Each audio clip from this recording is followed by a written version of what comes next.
This is Boxing Tickets, and we are delighted to be joined once again by the clonmel bomber. I know you're called that the hammer, but obviously delighted to be joined once again by Shauna O'Keeffe. Shauna, how are you? I'm fantastic. Couldn't be better. We actually changed the name again. I'm no longer the Irish Hammer. Calling myself the Carrigean Queen. So there's a story behind it. So that's my new name. Right. Well, there's our first topic of conversation. Let's hear the reason. I always like to know nicknames, as you well know, but you're going to have to tell me what it is again because it's a tongue twister. So where I'm from, my estate in Clonmel is called Carrigean, and I'm the first girl in my estate to win an Irish title. So when I was 14, when my coach was dropping me back home, he called me the Carrigean Queen, and it stuck. It's literally what I've been called since I was 14, since I won my first All Ireland. So yeah, it's the name I went back to, and I just think it has a really good ring to it. And then having the story behind it in regards with my amateurs and my amateur coach, Martin Fennessy, he's the one who called me it. So, and obviously the logo and everything that's have to be made up, it looks the part. Carrigean Queen, the Queen of Boxing. It's always good to have a nickname, and particularly when it has a meaning, as well. Like you always know the meaning, and like whenever you say it and you speak about it, it gives you that sense of pride of where it's come from, what it is, who you are as a person now. So it's probably perfect for you in a way that's tailor made to you, and nobody else is going to be called that because they're only going to be replicating you. Yeah, 100%. Even like speaking about it there just gives me such a warm feeling, because obviously my amateurs was just so good with my coach, and it's good to bring that along throughout my pro career, because I always want to stay connected to my amateur coach and my amateur club back at home. And then obviously I'm so proud of where I'm from. I'm proud of my state, and I'm proud of my town. So yeah, to have them come along my whole journey with me means the world. We're obviously about 3 months, pretty much nearly, I think, to the day since obviously your last fight. Like obviously your first stop, which is a pro. Like you've always said in the interviews and stuff like that, like a punch hard and everything else. You've had that obviously time period now. Everybody's obviously in the viral sort of stage of watching the knockouts and things like that. Like you've obviously had such a buzz from that, but obviously belief in yourself that you do as a power, you do damage to people. Like how's it sort of been for you since sort of with the first knockout? Is it I want to get back in there and prove it wasn't a fluke and do it again? Like how's the mindset change with that? I was really excited about it, obviously, because like couldn't contain it, I think, in any of the interviews I did in Galway. But it was just one of those things that happened. It's not something I forced. It's not something, well, it was calculated by the way it was broken down, and the shot just, it happened at the perfect time. No matter who was there at the other end of that shot, they were going down, and that's just the way it was. But it's not enticed me to want to like get out and prove anything. If it happens again, it happens again. I know the power I can generate, and we're nowhere near like getting to where I'm at. I'm only new in the game, as we keep reminding people. I'm doing it 6 months, and like there's still so much I can show. So I'm excited to see what happens in the coming fights, but I'm not out there to prove. Everyone will know, like, I hit in sparring and I can hit hard. I'm sparring some of the lads and they can't even get over how hard I hit, and that's with 14. So whatever showcases with 8 ounces, it showcases, but I ain't going to go in and just put it out there that I'm going to try and knock someone out. If it happens, it happens. I'm a skillful technical boxer as well as a fighter. So I want to be able to showcase everything I can do. I don't want to be named as this knockout merchant all the time. If it happens, it happens. But I want to do it in style, if I'm being honest. I think it's always something that's always well accustomed. Obviously Paddy McCrory, obviously he shared a camp with a bit in Belfast here at the stage. Like everybody knew him for his knockout power and everything else to got. He had obviously nicknamed the Hammer as well, but like sometimes, I know when he first started off, people were thinking of the ticket sales, then he was knocking people out. But obviously there's more to life as a boxer than ticket sales and, punch power. It's all the other attributes as well. But I guess we're only going to probably see more of them other attributes, the more fights you're probably going to have as well.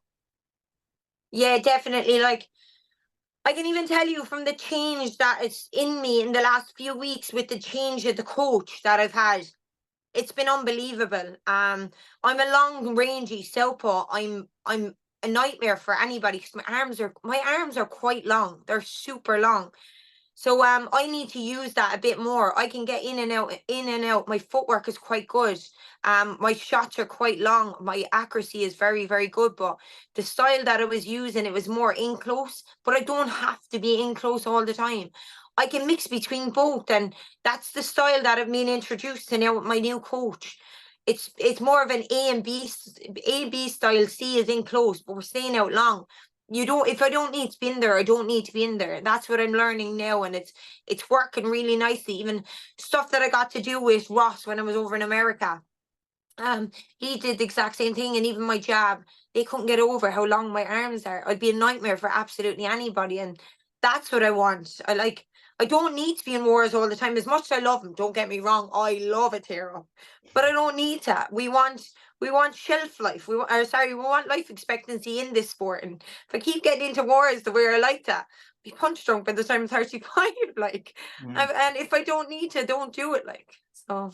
Is it still, I guess, like a year ago, obviously, and I know you obviously posted today, obviously the Harrington, was it Haringate or Harringay. Haringate Cup? Obviously, a Yeah. year ago you were there. I'm tongue twisted today. A year ago you were there. Like, are you still having to remind yourself that you're probably still in that stage where you're switching from amateur to pro, where it is different styles, that it's no longer in close, that you have to try and sort of have that no man's land that they sort of can't get into? Like, is it just giving you that time to adjust the switch from amateur to pro? Yeah, so there is still a bit of my amateur style in me. I'm only turned over 7 months, give or take. Still a bit of it there, but I'm also still adjusting with the pro style. But with me and what we're learning, I don't need to get rid of all the amateur style because of great attributes from an amateur that will be introduced and will serve me well in the pros. It's just obviously when I need to throw, I throw. And the biggest thing with me, I get carried away with my work rate, but then what I'm learning also, my work rate is probably one of my biggest assets as well as my punch power. No one will be able to answer it. I've an engine that just doesn't stop. I can keep going, which is really, really good. So that's the thing that I've had in my amateurs. So if it serves me well in the pros, I'll bring it into the pros. So I think once you find a balance between both and use them well, I don't see why you have to get rid of everything you've learned as a pro or as an amateur. Yeah, you sort of trying to find that, probably using your best attributes you probably had as an amateur, probably footwork and everything else, but then trying to bring the pro sort of power into it, sort of, so that you have like a sort of the demolition punch if you need it. You sort of put someone on the back step. But it's, I guess, all the sparring and stuff like that you've had, and I'm going to touch on obviously the recent sparring in a moment, but with the sparring you've obviously had, and people's already pros and world champions and everything else like that, it only wants you to push yourself on quicker. When you're getting this spar and you're going, I'm competing here, I'm doing really well. It only wants you to go even further. It makes you hungrier for more success. Of course it does, but it also makes me extremely excited. If I'm able to do what I'm doing now and I'm only there 6 months, and these people that I'm in the ring with are in the pro game 7 years or 2 years or 3 years, like they've loads of experience ahead of me. Imagine what I'll be like in a year, 2 years time, 3 years time. Like, yeah, anything is possible in this game, and I'm constantly learning, constantly working, constantly improving. I'm in with the best. I can't ask for any more than what I'm doing. Time will tell for where I'm going to go in this career and how good I'm going to get. Because I'm telling you, I'm nowhere near as good as where I can be. Definitely not. Is it annoying for you the way where you it's like you've that confidence, you've that belief, knowing where you're going to come, that you want time to fast forward. It's like when you're really excited, you're going away on a holidays and you're going, I can't wait to go away. Like, you're really excited for obviously what's to come in your professional career. I am so excited, but I'm also the thing that I have is I just need someone to believe in me as much as I believe in myself. Like I spoke to Katie about it. It's you just need that bit of luck. That is all I'm missing. Like, don't get me wrong, I can't disregard where I'm going or how far I've come in the last few months. I'm only in the game a short period of time, and I'm making like a massive impact in the game already. like people know who I am and people want to spar me, all these kind of things. It's really, really positive. But like you just need that break. Like give you, for instance, that knockout I had in March. If that knockout was on DAZN or it was on ESPN or it was on Frank Warren's Box Nation or whatever, oh my God, my career would have blown up. It would have been a sensation. But because it was on a smaller platform and it wasn't covered, it didn't get the it didn't get the exposure it probably would have got if it was on a bigger platform, to be honest. There was knockouts all that weekend on different shows, and my knockout was the best one out of a lot of them. But it wasn't spoken about because it was this platform was too small, unfortunately. It was a small whole show, which don't disregard either. Like everyone has to start off somewhere. But that's the difference of being on the right platform at the right time. So my next fight will be on a bigger platform. So I'll get to showcase what I can do and how exciting of a fighter I am, because there's not one person that will say that I'm not an exciting fighter. I am. I am inside the ring and outside the ring, and I even know that. So the minute I'm shown on TV, all I need is that one break, that one chance on that TV, on that slot, and then the rest is history. It will blow up from there. It's as I say, sometimes it's just getting that lucky break, and I think that probably a lot of boxers can obviously think of the same way. They all just look for that one opportunity to impress the right person, and then obviously the world's your oyster from there. Obviously, I guess we're just jumped straight in. Obviously, former amateur opponents, now sparring partners. Like you're home now, pretty much a week from obviously sparring Katie. Like you're probably still on cloud nine. I am. I'm not gonna lie. It was probably the best week I've had since I'm back. I said it's Katie. So it was like over 2 years ago, I think Amy Broadhurst got called over, right? And I was living in Dublin. I was managing a gym in Dublin. And I said it to myself, it was like if I was still boxing, I'd be good enough, I'd be called over. And that was over 2 years ago, right? And I said it. I would 100%. So I have a whiteboard where I write down goals and ambitions and like targets that I have. And my very first one that I wrote down when I decided to turn over in September was to get called to become a sparring partner for Katie Taylor. And I did. And yeah, unbelievable. Like the week couldn't have went better. We had unbelievable training, very good sparring, but we had so much fun and we laughed so hard, like at the end of every session. Our faces and our stomach were hurting us so much because all we did was laugh. And that's what we said, you need to have a sense of humor in this game, because if you don't laugh, you'll bloody cry. It must be obviously, I guess, what was it, 2015 that obviously you obviously fought Katie in the Irish final, and they sort of Yeah, come. it'd be 10 years. It'd be 10 years in November. It's I guess it's not life, isn't it? But I'm sure obviously Katie was very impressed with obviously how you've transitioned across as well. Like probably the one thing she probably wants that you have is that knockout power. She was. The feedback was brilliant, and she was really impressed with the fact that I uprooted my life and I moved to the UK and I made those sacrifices I needed to make to get to where I want to go, because obviously she can resonate. I know America is further, but it's the same thing. She left her home, she left her comforts the exact same way I just did there a few months ago to get to where I want to go in my career. So we could identify an awful lot about that. And she says the same thing I do. It's the best move I've made, and the same with her. And what I've realized being home this week, I wouldn't be able to do it if I had to live at home. I wouldn't. Being away is a blessing because you're isolated away from all the negativity and all the badness that may come. Like no household is good, lads. There's problems everywhere.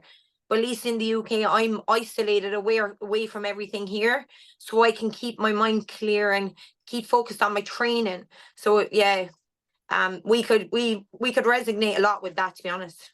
It's the selfishness nearly sometimes you have to have, and it's you have to sort of put the blinkers on. It's like it's a horse in the Grand National. There's 40 horses in the race. Some of them get too excited, and if you don't put the blinkers on and just focus on what's ahead, you'll not go anywhere. And if you have too many distractions, then it's going to keep you from focusing on where your dreams and aspirations are. Yeah, 100%. We spoke about it. I'm not joking. If I got called to move to America, I would. If it was going to benefit my career, I'm gone. Anything that's going to benefit me and get me to where I want to go, I am gone. There's no questions asked. I love my family. I was never a home girl, right? until I moved away. I love coming home, but I think I love coming home now because I can leave. And that's just the way it is. But my career is the most important thing in my life right now. It may sound so selfish, but I haven't been this selfish about anything that's benefiting my life in my whole life, to be honest. I've this one last shot to do what I want to do. I'm 30 on Friday. I'm 30, like, so I need to be selfish and just prioritize me and my career, and I'll get to where I want to go by doing that 100%.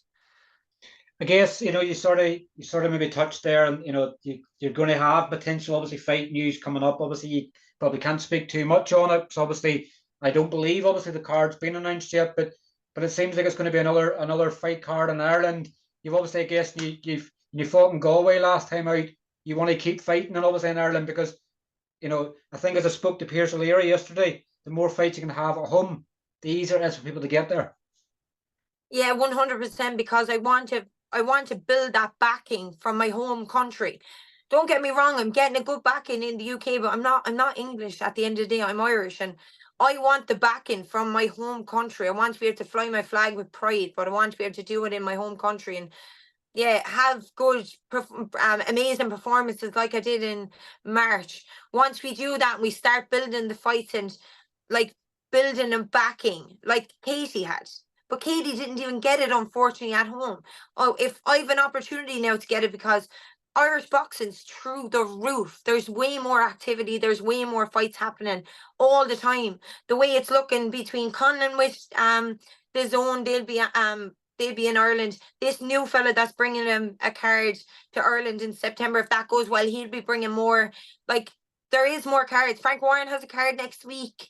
Like, Ireland's becoming the spot to hold the cards, because let's be honest about it, Ireland's a fantastic nation when it comes to getting behind their fighters, but they just need the chance to do it. They need the chance to get behind their fighters, and we need the chance to get the nation behind us. We've sort of, I guess in some ways we've always had the Queen, obviously, and Katie, obviously leading the way for female boxing. Obviously, Anto Kakachi, obviously here in Belfast, obviously become the first male champion in 5 years. So everybody's going to want to see it now when you have and you have a world champion on both sides. Sort of now, even though it's still the one sport and everything else, but when you have one in the north, one in the south, it's perfect because Sky's going to want to come, the Zone's going to want to come, everybody's going to want to come now and go, can we find the next one? And here you are with your hand up going, pick me, I'm ready. I am ready. I'm ready and waiting, actually.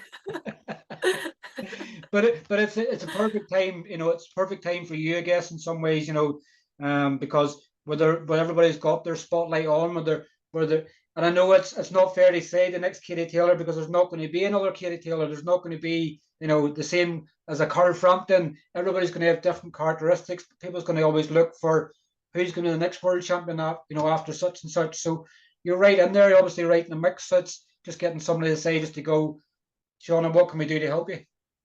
Yeah, that's exactly it. But I know it's going to work. It's hard. Like, this game is so hard, and the more you're in it, the more you realize how hard it is. But the biggest thing, even for anyone that will be watching this, I'll tell them that's starting off, that's new like me, just persevere and keep going. When one door closes, 10 open.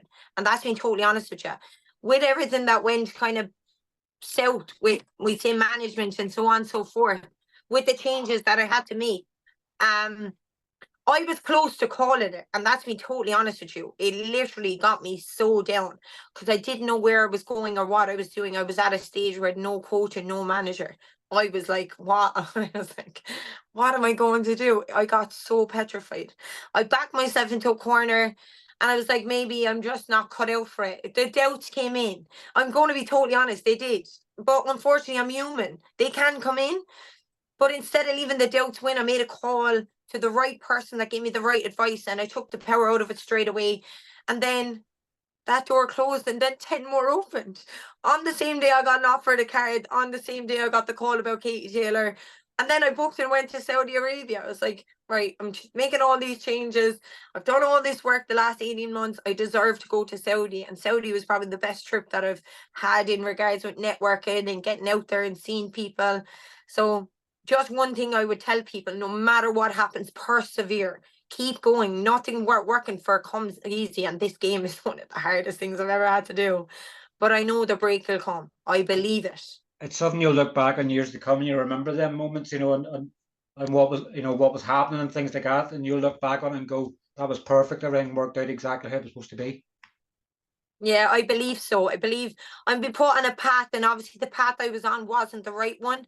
I'm on the right one now. It's just I'm taking my time to choose the right one and the right people to be involved with, so on and so forth. But I know what I'm destined to be. I know what I'm destined to be, and that's all that matters. So as soon as I get that, it'll all be worth it. And I know it's not far away. I know it's not far away. I'll be talking to you in about 3 to 6 months' time, and I'll be telling you, yeah, everything that I was talking to you about, I got, and that's it. Definitely. Well, look, obviously, I know the timer's just to run a bit. It's going to be running out there. We'll obviously look forward to obviously hearing you getting some fight news. Obviously, keep obviously the positive attitude going. Obviously, that door is closed now. These 10 doors have opened, and it's just now picking this right door that has a big promoter behind there with a big contract, a lot of money, and obviously the rest history. That's exactly it. But look, thanks very much for your time as always, Shauna, and I'm sure we'll catch up with you very, very soon. Yeah, 100%. Have a lovely weekend. You too, Shauna. Cheers. Take care. Bye. Okay, thanks. Bye bye. Bye bye. Bye bye.